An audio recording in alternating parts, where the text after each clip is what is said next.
You're such an asshole.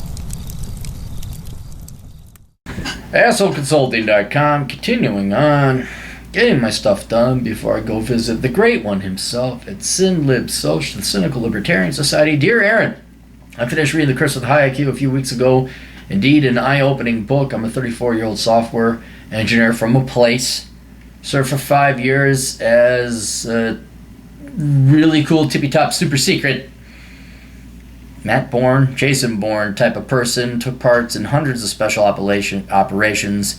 You've been shot and you earn your post-traumatic stress syndrome fair and square. Graduate top of your engineering school. And you have an IQ of 130. I'm trying to anonymize it. I'm not rushing over the material. I just don't. Some people would figure out who you are if I provided any detail.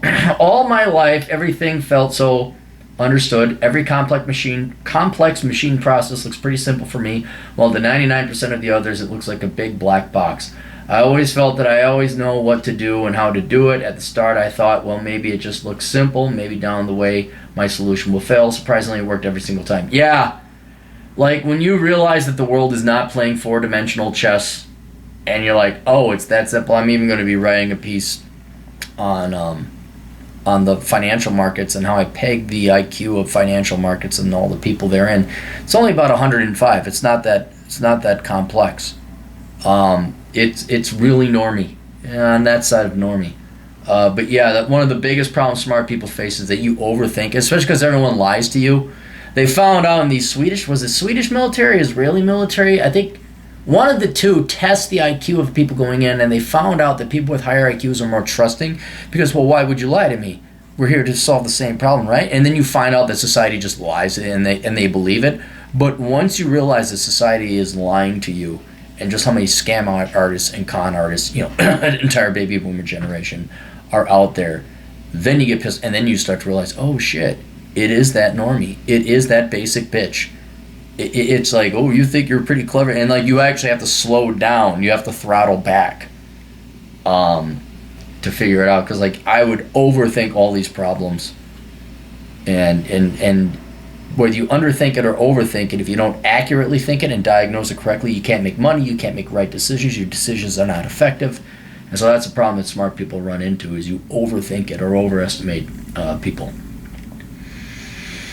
So far so good, right? I guess you ask yourself, so how is that a problem? The problem is that I just can't find myself. I never find it interesting to watch sports, go to bars. Most of the people are just boring. One of my home friends, clique of 6, is a freak too, so I'm okay on that side. I can't keep my job for a full year because everything is just so damn boring. I find it easy to pass 90% of the interviews. The companies usually can't wait to see the new star on board, but after 2 to 3 months, I get bored from my job description and tries to push new, innovative, smart revolution. Oh, no, that's how you get fired. That's how you piss off your normie bosses who are truly average and conformist. They're not smart, they're not leaders, they're not hustlers, no matter how much fancy hair they have up top. Yeah, you don't push new. Because pushing new and innovative, but above all else, efficient and economic, threatens like 80% of people's jobs. You have to realize just what a high percentage, especially in government work, but even in corporate America, just what a percentage of jobs are completely unnecessary. Like if we were to be brass tacks, cut it down to the bone, and be truly efficient, most people should just be pension off, or here's your basic guaranteed income check, but you also have to get yourself fixed. You're not having children. There's just so much fat, just so much sheep fat, cattle fat. Moo. Yeah, you're gonna ram heads when you start talking improving things, which basically makes everyone mad at me until I get myself fired. Well, there you go. Yeah, exactly. Until you're booked, I just blamed my PSTD and felt like everything is lost. Needless to mention depression and stuff. Their eye-opening book changes the way I look at the world. The logic is pretty straightforward. If you look different, see different, input to your brain is, if you look different, he's from a foreign country, his English is pretty good, but he spelled something wrong here. If you look different, see different, input in your brain is different, your output strategy is different. Thank you for that, buddy. Keep putting the cold hard truth on you. All the best, Roy. And I said, Well, welcome to yeah, it sucks. Anyway, military. Well, did he have a question? Can't keep a job for a full year. I guess your problem is that you're bored. Hang on, let me go back to that. Okay, let's go more hilarious video. Let me add a few things and place a concrete question. My wife, also a freak, is a highly ranked person who came from a very highly intelligent aspect of the military as an officer after 10 years. My desire is to do a GMAT and apply to HBS, Columbia, MIT. I don't necessarily know what I would gain from an Ivy League MBA degree, but for me it's a nice goal to reach, and I've noticed that without goals I'm empty and depressed. Don't see any problem for my wife to find a job overseas. These days I'm trying my luck as a product manager after years of software engineering. What do you say? Shift my canvas towards the GMAT. I'm already too B34, starting to be too old. Maybe put my best effort in my new position. Both come. Okay, here's the deal.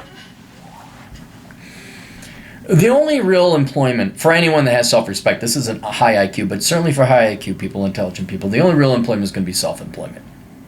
Because you get to exercise your brain as far and as fast as it will go. You're not hindered by a boss. You're not hindered by some gray-haired baby boomer MBA-laden fuck. You are the Supreme Allied Commander. You get to go and make the decisions. You can make them like that. And so even if it's not successful, it doesn't really matter, I think, at this particular point in time, as long as your business idea doesn't threaten your finances. It really is for the intellectual stimulation. And so self-employment is just that's what you're going to have to do.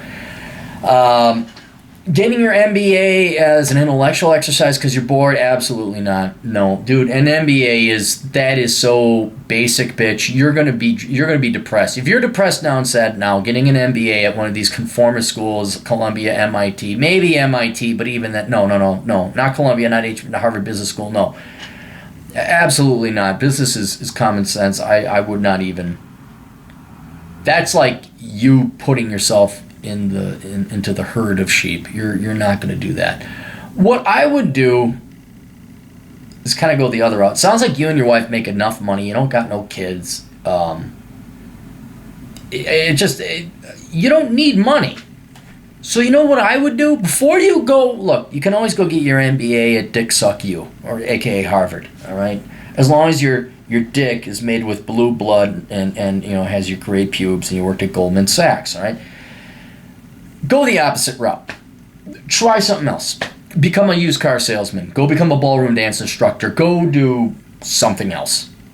Anything else.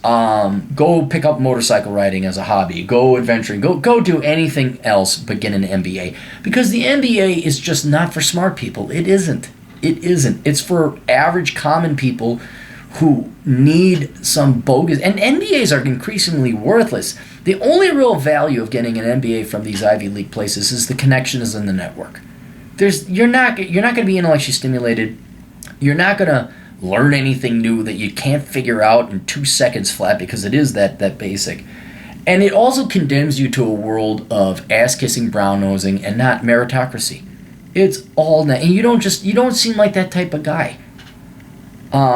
So yeah, if out of a morbid curiosity, if you wanted to go and try to see how far you could get into like corporate dicky sucky suck land, and can I make it into the bulge bracket? Can I make it over at one of the Fortune 500 companies? How far can I make it? And as like a macabre desire, like I've often thought about like joining the Democrat Party or the Communist Party or Antifa, just not even to undermine them, just to observe. Just to like, okay, what am I missing? There's something I'm missing out of curiosity, out of an intellectual stimulation. What is it on the left that I'm missing? I just want to know what makes these people work. So more of an investigative, expeditionary type of venture. But it's not because I believe in socialism or anything like that, but I'm just kind of curious. So I could see if you're really, really, really that bored with life and you want to see what cocksuck world is like, but not even the gay cocksuck, like the business world of cocksuck. Yeah, okay, but I'm sorry, I think you got to go do something where it's more like social, interactive, mentally stimulating. Here's what I'd recommend you do. You become a professor. Go get your doctorate in something, and then pontificate and espouse. If you're that young, maybe even think about going back into the military. The problem is you think there's something out there that's going to satiate your super high IQ. There just isn't. I mean, there's academia, there's self-employment, there's self-exploration, meaning you go out and you wander and become a vagabond and roam. That's kind of what I do with my motorcycle riding and hiking and running and all that. But you read the book. You know that this world is not made for you, and there are very few institutions that are made for you. Maybe you get into NASA. Maybe you get into, MIT high-level technology professorship. But I would not go into business. I would not. No. Dude, go work out. You and your wife go work out and have some great sex. Go. That's really, that's it. That's all there really is. I wish there was something I could say, oh yeah, this is what all the smart people do. Pick up music. The great Matt Baldoni, he's a genius. I mean, not music, but there's an example like a Mozart or a Victor Borge or a Matt Baldoni. He takes a craft of some kind, some kind of smithing, a trade. Become a mechanic. God almighty, if I had the money, I would set up a mechanic shop, and I don't care if I'd make money. I'd just aim to break even because I just like to wrench on things and take old shitty cars and renew them into, like Rick's Restorations or Count's Customs. I would love to have that craftsmanship. That's where I would dedicate the majority of your resources. One of those fields. But God almighty, don't. The MBA is not going to be intellectually rewarding for you. It's going to be a waste of your time. All right, that's it. Hope that helped out. Blah, blah, blah. Asshole Consulting, give me your money. And I got to bang this out quickly because the upload speed at my hotel sucks. We'll see you guys later. Toodles.